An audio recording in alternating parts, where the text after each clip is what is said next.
Okay, hey, it's Jolene with Home Stitchery Decor.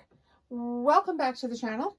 If you haven't been here before, I sell and sew farmhouse decor in my basement. I have it at local stores and farmers markets, online, on Etsy, and in some local stores. You can find out exactly where I'm at by checking my website, homestitcherydecor.com. Okay, so today, one of the things I get asked the very most is, how long does it take you to sew a rug? So I thought it would be fun, because I'm sewing rugs anyway, to show you guys live here with me talking, how quickly I can sew a rug. So I have one. I'm not even going to show you how big it's going to be, how many strips I have. I'm just going to get it started. So it's going to be pink. And I got this fabric probably a week ago, 2 weeks ago, maybe 2 weeks. 2 weeks ago. And I needed some new pink fabric for kind of like little girl themed rugs. So I start by sewing my first strip into threes to make sure it's kind of even. Okay, almost. There we go. Should be right now. I've got it on a wide zigzag. This is a Singer Heavy Duty. I will put a link in the video description for all of the supplies that I have used to make this rug. I'm an affiliate for everything that I use in my craft business. I was using it in my craft business long before I became an affiliate, but if you buy something from a link, I do get paid, so thank you for that. And let's get going. So the first thing I do is zigzag backwards. I've left a couple inches here at the front of the rug, and now forward. So let's see how long this rug is going to take me to make. Now, bear in mind, this is just the zigzag portion of the rug. This is not me sewing the tube of the rug. This is not me mitering the fabric strips end to end. It is not me cutting the batting. It is not me cutting the fabric strips. It is not me zigzagging the batting strips together. So there's quite a bit that goes into this before I get it to this stage. But honestly, this is my favorite stage. I love it when it starts to go round and round and I get to see how all the colors that I selected come into view here in the rug. So some people call these Jellyroll rugs because they're buying jelly rolls. And Jellyroll is a fabric bundle that's typically 40 2.5-inch strips of fabric in coordinating colors. So they're pre-cut fabric strips. I actually cut my own fabric strips. So I guess technically this isn't a Jellyroll rug, it's a farmhouse rug or a nursery rug or something like that. So there is a pattern available for the Jellyroll rug. If you want to buy a pattern, it's by RJ Designs.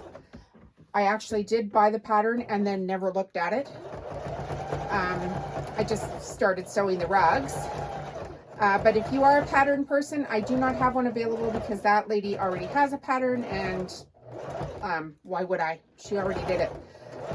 So go and do the support the local pattern maker thing and get the pattern right from her.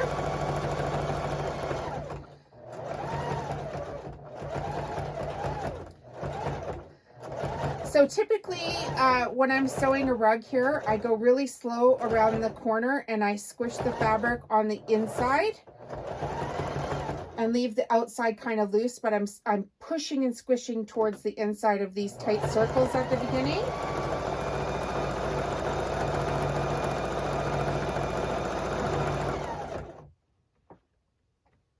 I don't know what that was.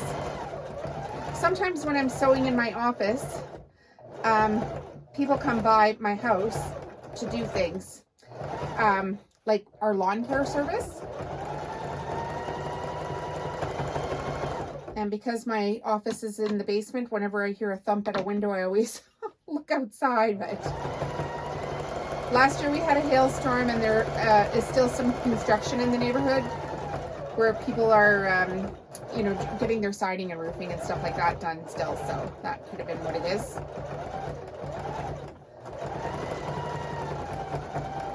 So when I'm going to farmer's market, I'm typically taking 15 to 30 rugs with me on any given day. If I'm doing a large Christmas market, I'm taking upwards of 100 rugs with me.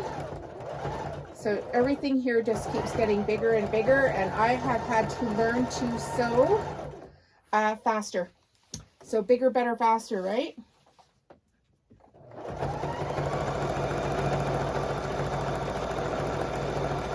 This is just quilting cotton that I've purchased, and I purchased all my fabric by the meter, and then I cut it with my AccuQuilt Studio machine and the 2.5-inch Studio die cut.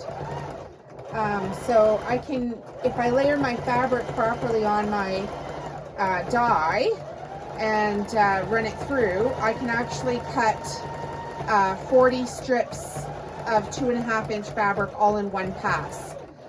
So if a rug was 40 strips like you're buying in a Jellyroll, I can cut that with my AccuQuilt Studio cutter in one pass. So I just find it's way more economical for me to purchase fabric by the meter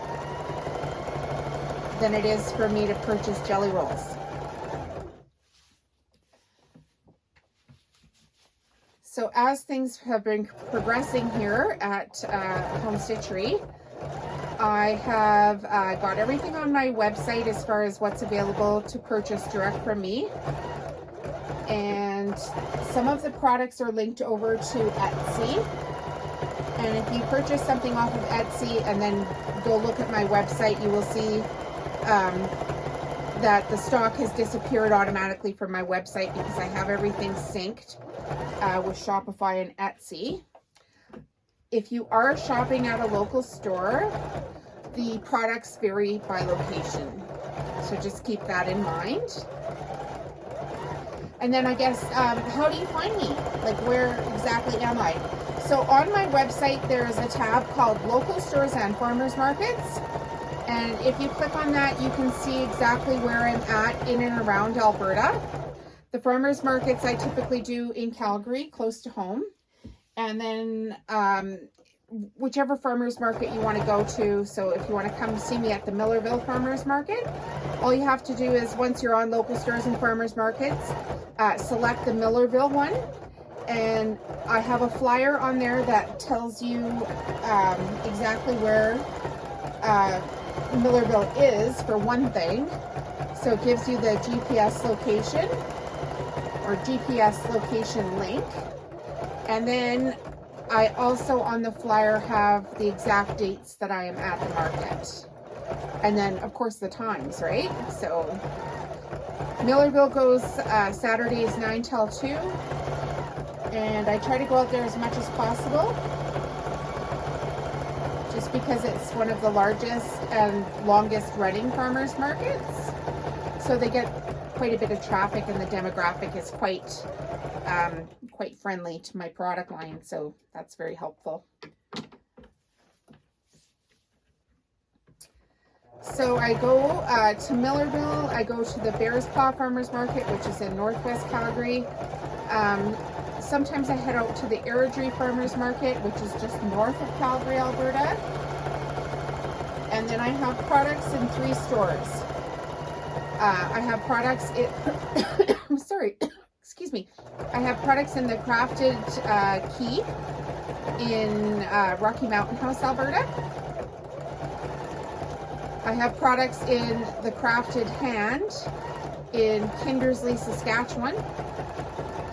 And then I have products in Collective House in Drumheller, Alberta, Canada.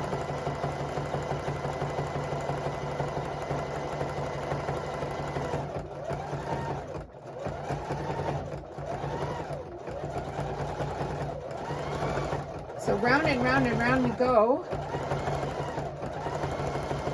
It's so funny at the market. Almost every day I'm there, guaranteed somebody who comes up to me is like, oh, this reminds me of my auntie. This reminds me of my grandma. Oh, my grandma used to make these, and she used all of our old clothes, or she used the bottom bed sheet, or they were hooked with a hooking, like a crochet hook, or they were braided. So there's nothing new here, guys. This is an old craft. I've just brought it back to life with some coordinating products and pretty material. So as you can see, I'm not doing anything fancy here. I'm just going round and round and round. The big help here, of course, is my big flat inset table. And I've chose to buy just this Singer heavy duty machine here that I literally got it from Amazon. But it has a lot of muscles, so as you can see, it's not struggling with this rug and the thickness of it at all. And I prefer to sew my rugs on a less expensive machine, because when I'm sewing hundreds of rugs like this, of course, something is, you know, it's going to go wrong. And if it goes wrong on a computerized machine, it costs you a bundle. So I'm just going with the basics here, and it served me well. So don't judge people with less expensive machines, I guess would be my advice there.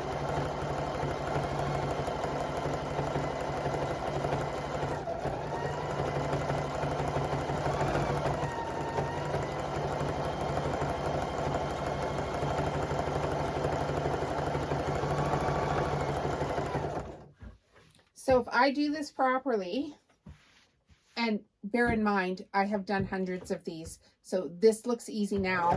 This was not always this easy. But if you do need to iron your rug, I highly recommend Mary Ellen's Best Press Spray, and that will help you get your rug flatter. I use Quality Quilting Cotton, and I use Pellon batting for my rugs. I use the thickest batting I can get. The only place I've been able to find it is at Fabricland, and it's in a great big bag, and usually the bag is $190 for a roll of batting. And then I cut it into strips with my AccuQuilt Studio cutter, and because it's so thick, I find that I can sew my rugs flat and fast with just using quality materials. So if you're struggling with your rug because you bought a whole bunch of cheap fabric and then decided to cut up every scrap of batting you have from your scrap pile, if you're wondering why your rug's not flat, that's probably why. And then another thing I see people do all the time, and I don't know why we're doing it, but they take these strips of fabric here and they roll it up into a ball, like you would roll a ball of yarn. And for the life of me, I cannot figure out why anybody would tell you to do that.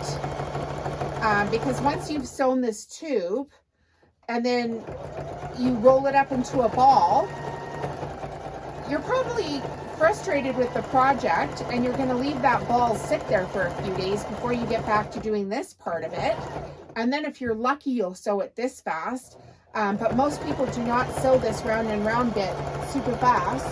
So now your fabric's been wound up into a twisted ball for however long, and you're trying to get that fabric out of that ball and sew it flat into a rug and then wondering why it's not working. Well, like, you would never ever see a fashion designer take fabric off a bolt of fabric and crumple it up and then try to put it together into something elegant on a mannequin. Like, it just doesn't happen that way. So when you're twisting your fabric up, into a ball, you're literally training your fabric to be twisted and then complaining about your fabric being twisted. And if you live in a hotter, more humid climate, I mean, that's just a recipe for disaster, in my opinion. I mean, somebody tell me I'm wrong, but yeah. I hear it from people at the farmer's market all the time. I hear it from people that want me to teach a class all the time. It doesn't work. So please stop doing that.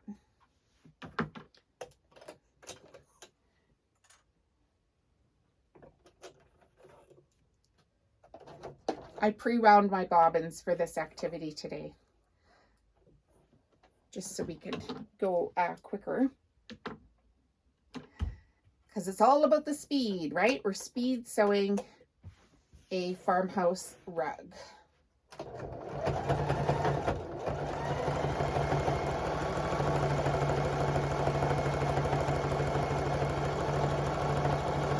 So I also wanted to give you guys a huge thank you. If you look at the subscriber count on this channel, it has been growing exponentially. So thankful to every single one of you that have left a comment or given a thumbs up or subscribed to the channel. That just helps me get seen by other people.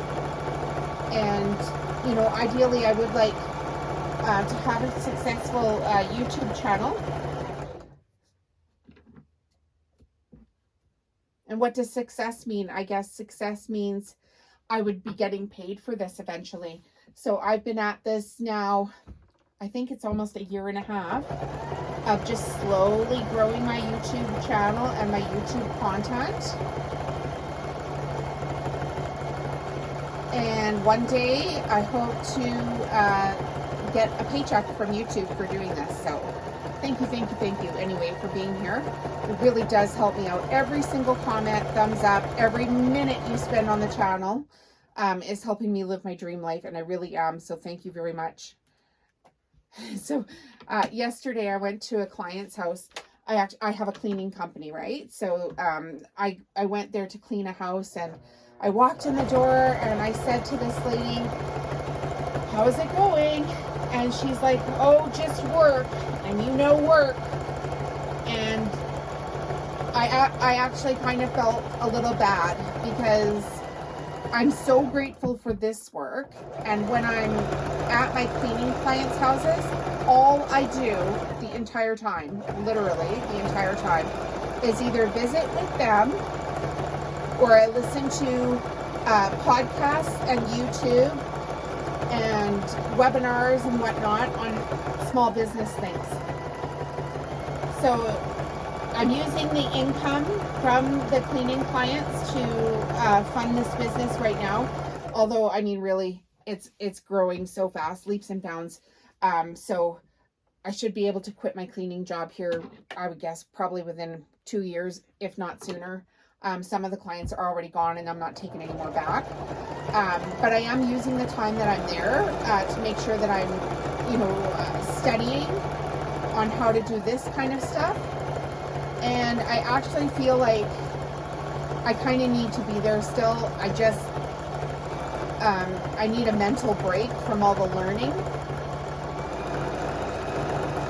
Like, if I just sewed rugs and put them on the internet and sold them, that would be fine. But there's a lot of stuff that's going on behind the scenes that you guys don't even see yet. That's taking me a lot of time and effort to learn. So I try to go learn some stuff while I'm cleaning. And then I come back home here and I either sew or I do computer things based on what I learned that day while I was cleaning.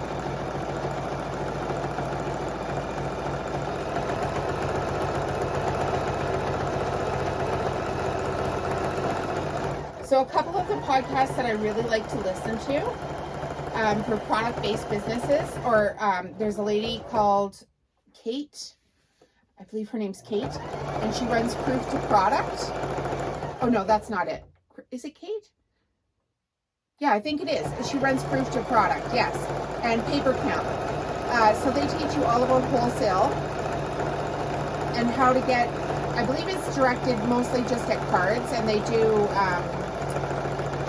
like cards for these huge trade shows like New York Now and San Francisco and stuff. So basically these people all have a stand where they have designed their own products like notebooks, cards, gift wrap, all of those kind of stationery things.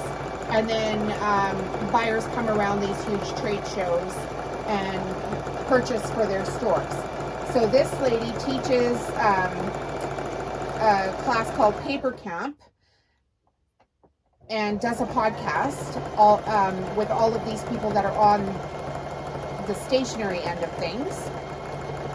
But just because it's stationery doesn't mean that things don't apply to this business as well. So I really like to make sure that I focus my attention on people that have, you know, successful businesses that are similar in nature that I could learn from. So yeah, so she's fantastic. Another group that I really like is called the Social Sales Girls. They are fantastic. They teach you about, her program I believe is called the Roadmap to 50K. So it's the Roadmap to 50K on Shopify.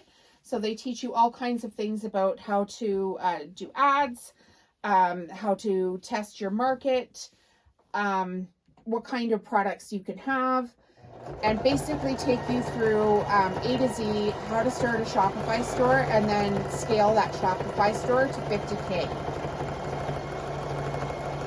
So she's fantastic. And another girl that I really like is Catherine Heller, and I believe her podcast is called Don't Quit Your Day Job. And she has a bit of a religious, spiritual take on everything. She spent quite a bit of time just learning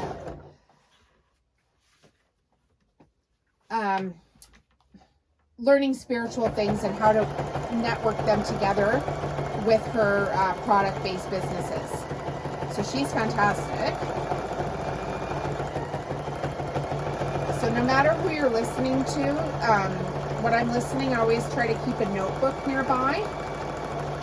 And then I write a few sentences in my notebook as the podcast progresses, with some tips and tricks and, you know, things that I could do that are like actionable steps that I've seen in the podcast or heard in the podcast, sorry. And write them down, and then when I get home to work on things, I actually have a place to start instead of just sitting here going, oh goodness, like I have so many things in my brain, and how do I get them out of my brain and into an actionable step?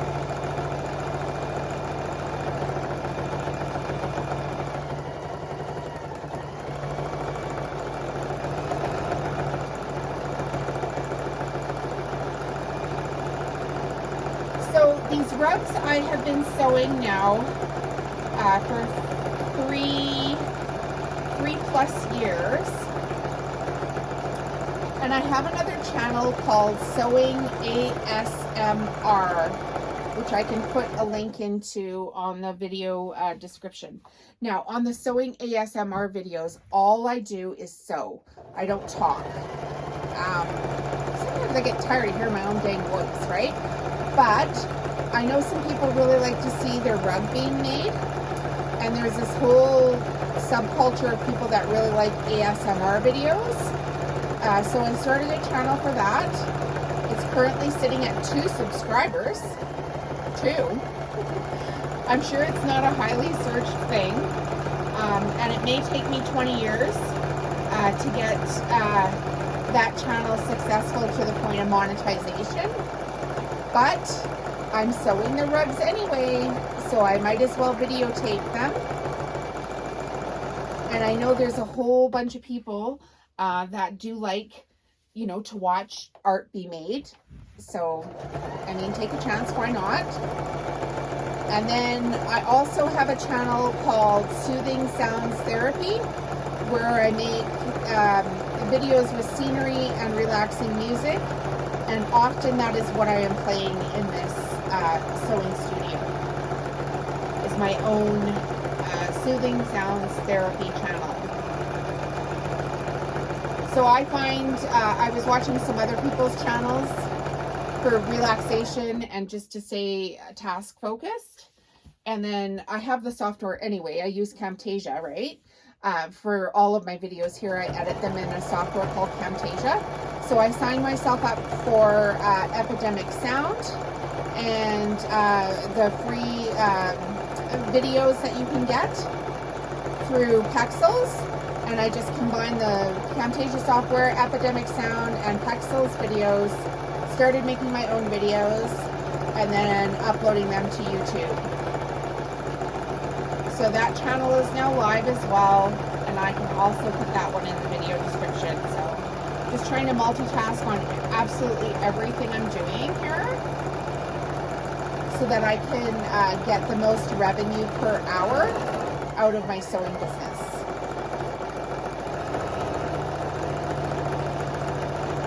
So right now in the studio, the only thing I'm doing is sewing this rug.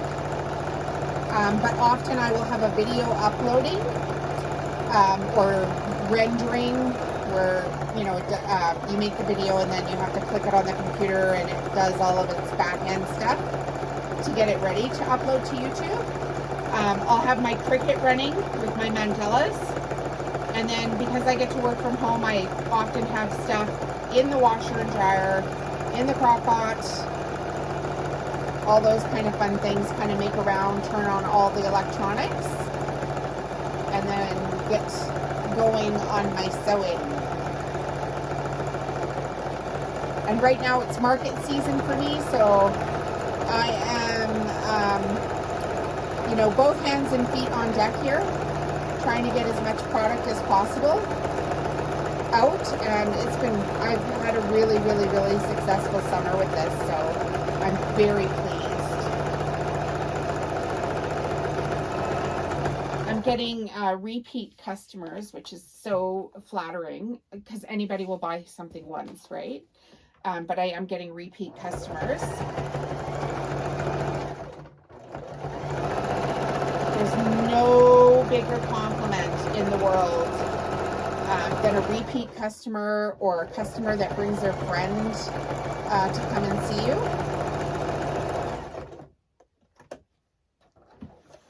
It's fantastic. I love it. So all of that effort you put into the one customer, right? Like just achieving that one customer, and then they do the work for you to get another customer, or they come back and purchase something else. It's just so fun. So I recently put some stuff in a store in Rocky Mountain House, Alberta called The Crafted Keep.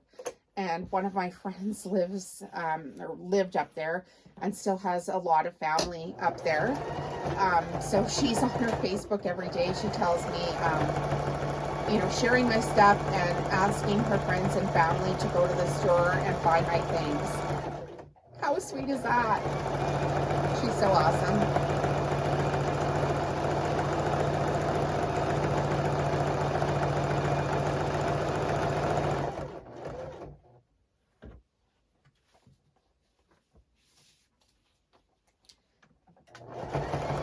Goodness, this is going to be a big one, eh?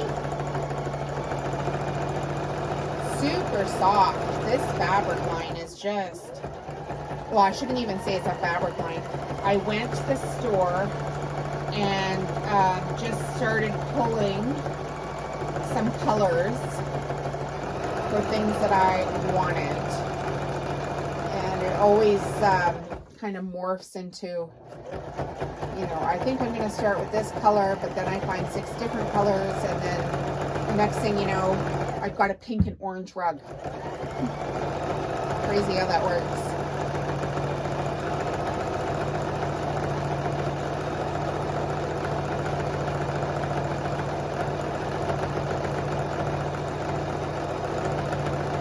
And I wasn't sure, you know, how well it would go over, but last weekend I sold 3 of them, so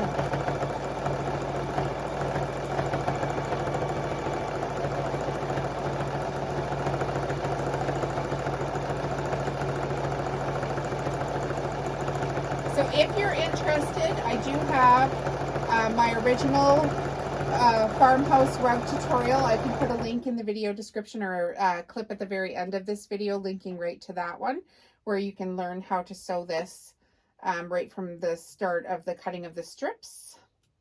And then I also have one where I have it where I'm sewing it live, and I have the view, I believe, from this angle, so you can see right down here into how I'm getting you know, the needle lined up and getting around these tight corners at the start. So I can link that video in for you guys as well.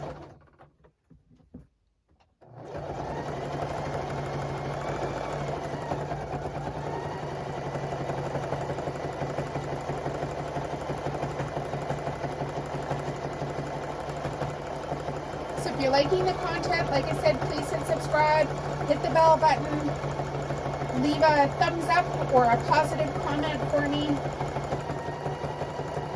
And it's so funny, you know what I say about negative comments, nobody cares. So keep your negativity to yourself.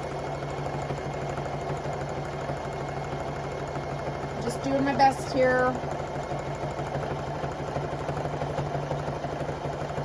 And let's see. I might be.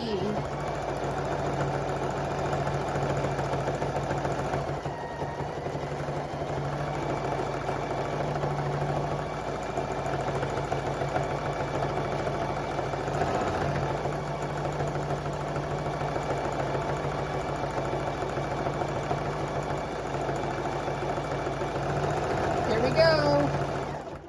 We're at the end of it. So this is how big the rug is going to be.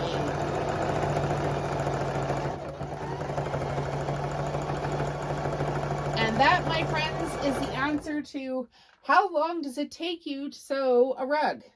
Well, if you sew hundreds of them, it literally does not take you that long. So don't cry too hard. Just sit down and follow the steps if you want to try this project for yourself. And keep an eye on my website, because I do have my own fabric line in the works.